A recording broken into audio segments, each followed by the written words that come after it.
Have you ever wished a language was built like a set of Legos? With simple, logical bricks that just snap together to create these big, complex ideas? Well, today we're going to dive into a language that does pretty much exactly that, Finnish.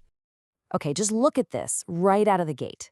If you're learning Spanish, you've got to memorize that an eye, el ojo, is masculine, but a nose, la nariz, is feminine. It's a whole extra layer of stuff to remember. Now look at the Finnish side. It just gets rid of the entire problem. No el, no la, there's just the word. That's it. This beautiful simplicity is the key to everything we're about to see. So here's our game plan. First, we'll talk more about that no gender rule. Then we'll get our hands on the basic building blocks. After that, we unlock the Lego logic itself, see how it works in the real world, and finally, we'll zoom out and look at what this kind of language architecture is all about. All right, part 1. This is our foundation. We are officially leaving the whole world of grammatical gender behind us. It's kind of refreshing, honestly. And this quote, it just nails it. This isn't some minor quirk. It is the fundamental operating system of the language. I mean, just think of all the mental energy you save. You never have to ask if a chair is a he or a she. In Finnish, a chair is just a chair. The word has everything you need. So with that rule in mind, how do we actually start building things? Well, first, we need our Lego bricks, right? Our basic vocabulary. And we're going to start simple with parts of the body. So we've got pää for head, silmä is eye, nenä, nose, suu is mouth, and käsi means hand. Nice and easy. These are our first few pieces. And right away, you can see that Lego logic showing up in the grammar. You want to make something plural?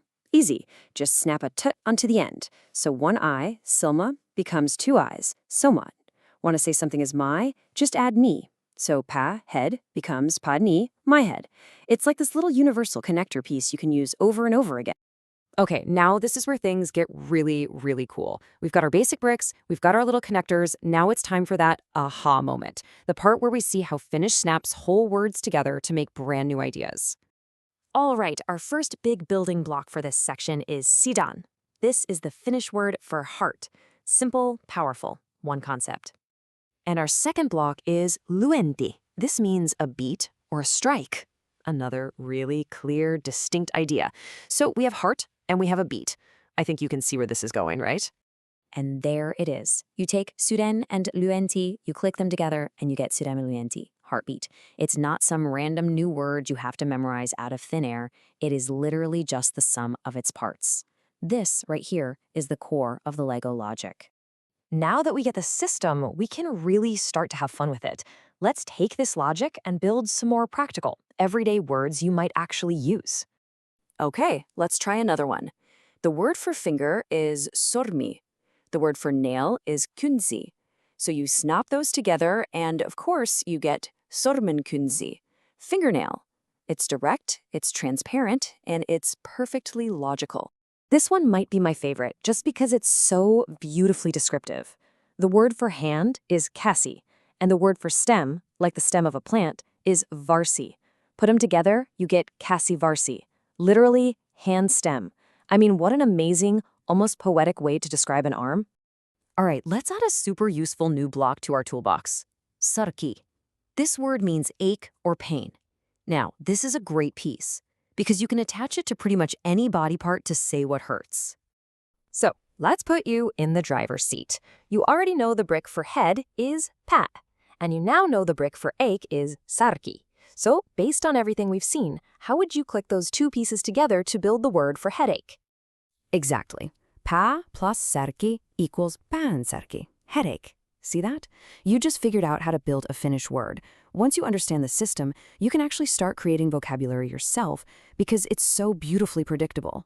And when you just lay it all out like this, the pattern is impossible to miss. Headache, hand stem, fingernail. Every single one of these confound words is a completely transparent construction of its parts. It's just an incredibly efficient way to build meaning. So for our last section, let's just zoom out for a second and appreciate what this all really means. This isn't just a collection of quirky words. It's a complete philosophy, a unique architecture for a language. And this really is the perfect summary.